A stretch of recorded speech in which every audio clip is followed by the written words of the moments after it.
یہ سننا مزیدار واقعہ. فرمایا کہ حضرت سعدی شیرازی رحمۃ اللہ علیہ فرماتے ہیں سفر کے دوران ایک تاجر کے گھر رات گزارنے کے لیے قیام کیا. اس تاجر نے ساری رات میرا دماغ چاٹا. وہ اس طرح کی اپنی تجارت کے سارے قصے مجھے سناتا رہا کہ فلاں ملک میں میری یہ تجارت ہے، فلاں جگہ میرا یہ تجارت، فلاں جگہ اس چیز کی دکان، فلاں ملک میں یہ چیز درآمد امپورٹ کرتا ہوں، یہ چیز برآمد ایکسپورٹ کرتا ہوں. ساری رات قصے سنا کر آخر میں کہنے لگا میری اور سب آرزویں تو پوری ہو گئیں اور میری تجارت بھی بہت بڑھ گئی، البتہ صرف اب ایک آخری سفر کا ارادہ ہے. حضرت آپ دعا کریں کہ میرا وہ سفر کامیاب ہو جائے، تو پھر اس کے بعد قناعت کی زندگی اختیار کر لوں گا، دین کے لیے فارغ ہو جاؤں گا اور بقیہ زندگی اپنے دکان پر بیٹھ کر گزار دوں گا. بس اسٹیبل ہو گیا میرا کاروبار، بس ایک سفر میرا یہ کامیاب ہو جائے نا، ایک سفر صرف. اس کی دعا کریں کہ اسے ایک سفر اور کر لوں، باقی تو میں ہوں گا، میرا رب ہوگا. میں سب دین کے کام کروں گا، صرف دکان پر بیٹھوں گا. حضرت شیخ سعدی نے پوچھا وہ کیسا سفر ہے؟ اس تاجر نے جواب دیا کہ میں یہاں سے فارسی گندک لے کر چین جاؤں گا، اور اس لیے کہ میں نے سنا ہے کہ وہ چین میں بہت زیادہ قیمت پر فروخت ہوتی ہے. پھر چین سے چینی برتن لے کر روم میں فروخت کروں گا، وہاں سے رومی کپڑا لا کر ہندوستان میں فروخت کروں گا، اور پھر ہندوستان سے فولاد خرید کر شام میں لے جا کر فروخت کروں گا، اور شام سے شیشہ خرید کر یمن میں فروخت کروں گا، اور پھر وہاں سے یمنی چادر لے کر واپس فارس آ جاؤں گا. غرض یہ کہ اس نے ساری دنیا کو ایک سفر کا منصوبہ بنا لیا. بات سمجھ میں آ رہی ہے جناب؟ اور شیخ سعدی نے فرمایا کہ بس اس ایک آخری سفر کا ارادہ ہے، اس کے لیے آپ دعا کر دیں، اس کے بعد میں قناعت سے اپنی دکان پر بقیہ زندگی گزار دوں گا. اس وقت بھی یہی خیال ہے کہ سب کچھ کرنے کے بعد بھی باقی زندگی دکان پر گزاروں گا. دیکھو آپ یہ ہیں اللہ والے نا، اس وقت بھی کہہ رہا میں دکان سنبھالوں گا.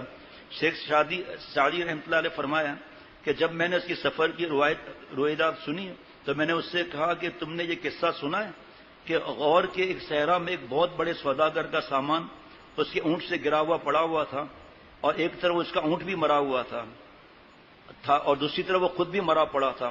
اس کا وہ سامان زبان حال سے یہ کہہ رہا تھا کہ دنیا دار کی تنگ نگاہ گویا اس پر ہے کہ قناعت پر کر سکتی ہے یا قبر کی مٹی پر کر سکتی ہے، ویسے قناعت نہیں ہوتی. اس کے پر کرنے کا کوئی تیسرا طریقہ نہیں. قناعت کو پر کرنے کا طریقہ موت ہے. حضرت عیسیٰ علیہ السلام تشریف لے جا رہے تھے، ایک امتی اس کو پتہ نہیں تھا کہ حضرت عیسیٰ علیہ السلام ہے، کہا میں بھی ساتھ چلوں گا. کہا چلو کوئی مسئلہ نہیں. حضرت عیسیٰ علیہ السلام نے اس کو 3 روٹیاں دیں کہ آگے چل کر ہم کھائیں گے. جب آگے چل کر جہاں آرام کرنا تھا فرمایا بھائی روٹیاں نکالو، تو 3 کی بجائے 2 روٹیاں ملی. 2 روٹیاں نکالی امتی نے. حضرت عیسیٰ علیہ السلام نے فرمایا تیسری روٹی؟ کہا مجھے تو نہیں معلوم. جس کے بعد امانت رکھوائی ہو گیا مجھے تو نہیں معلوم. حضرت عیسیٰ علیہ السلام فرمایا ٹھیک ہے آگے چلے.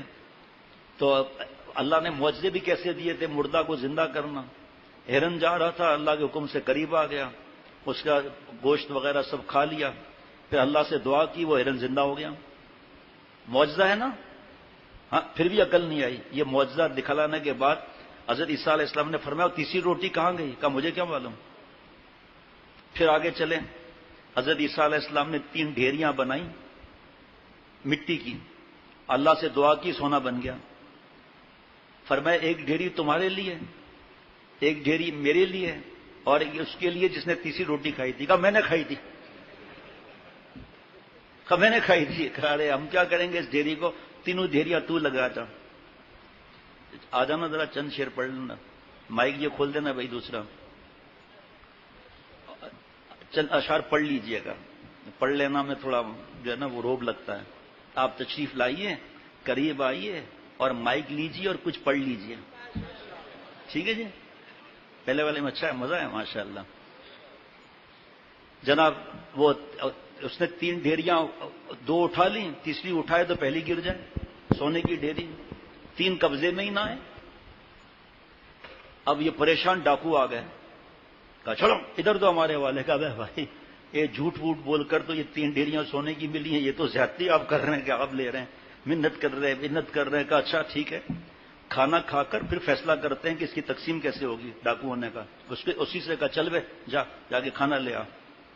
یہ سب اس پر ہو رہا ہے. سود، رشوت، ملاوٹ، زکوٰۃ نہ دینا، صدقات نہ دینا، ماں باپ کی وراثت نہ دینا، بیوہ کو تکلیف دینا، بھائی بہنوں کو تکلیف دینا، بھائی کا انتقال ہو گیا، بچے یتیم ہو گئے، یتیم کا مال کھانا، حرام کھانا، رشوت لینا، سود لینا، پیٹ پھر بھی نہیں بھرتا، دھوکہ، ملاوٹ، وزن میں ڈنڈی، اس سب کو ایک ساتھ سمجھ لیجیے گا. یہ سونے کی ڈھیریاں وہی سمجھ لیں آپ. اب جب یہ ہوا کہ جاؤ تو کھانا لے کر آؤ، یہ کھانا لینے گیا، کھانا ٹھاٹ سے کھایا اور اس کھانے میں زہر ملا دیا. یہ مر جائیں گے، ساری ڈیریاں میری ہو جائیں گی ہے جی. جب یہ وہاں پہنچا تو انہوں نے پلاننگ کی ہوئی تھی اس کو قتل کر دو، تو پھر سارے سونا ہمارا ہو جائے گا. یہ وہاں پہنچا، قتل کر دیا اس کو، لاش وہیں گر رہی ہے، یہ کھانے میں ٹوٹ پڑے. تھوڑی دیر کے بعد یہ بھی مر گئے. تینوں ڈھیریاں وہاں موجود اور ان کی لاشیں وہاں موجود. دنیا کسی کو نہیں ملی. فرعون کو ملی، قارون کو ملی، شداد کو ملی، جو ملک کو لوٹ لوٹ کر خربوں ڈالر جمع کر رہے ہیں، تڑپ رہے ہیں کینسر کے اندر، نیند نہیں آ رہی. اور پھر مال وارثوں کے حوالے ہو جائے گا، وہ پورے ورلڈ ٹور لگا کر بدماشیاں کریں گے. وہ الگ یو کے میں پتہ نہیں کہاں کہاں ذاتی ولا، ذاتی گھر بڑا، ملک کو کھوکھلا کر دیا. سکون نہیں ملے گا.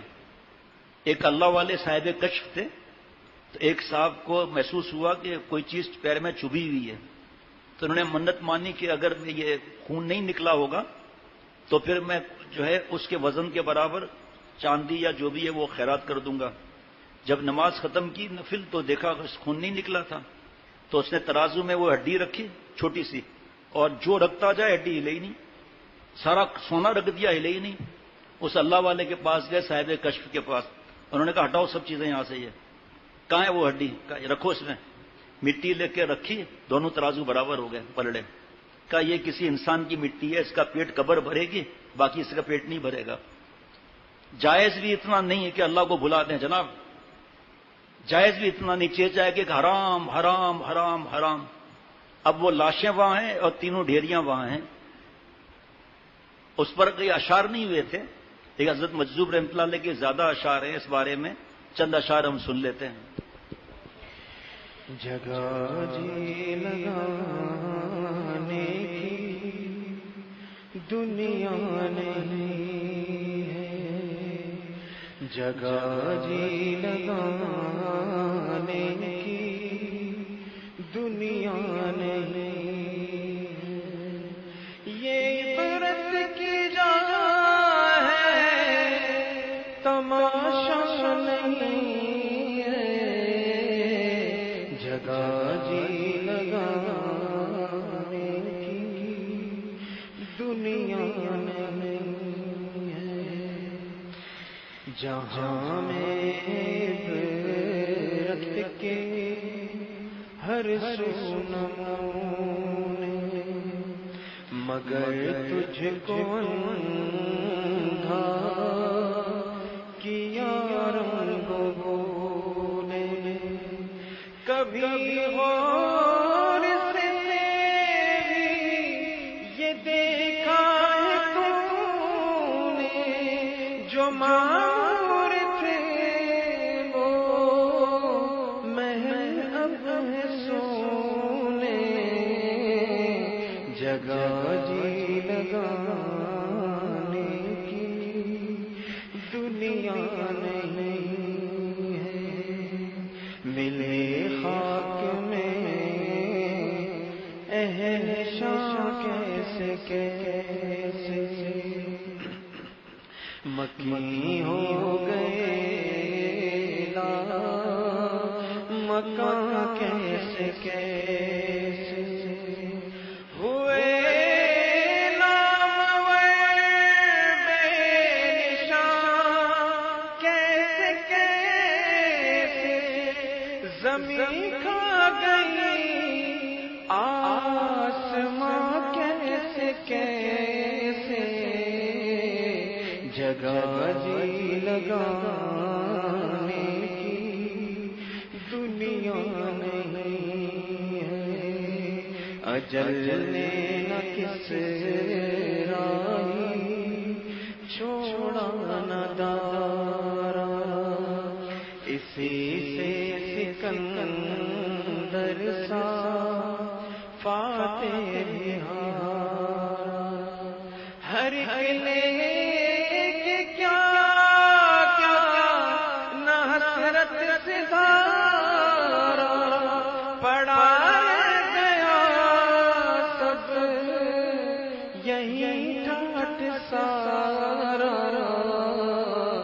جگہ جی لگانے کی دنیا کسی دن انشاءاللہ پورے اشعار بھی سنیں گے.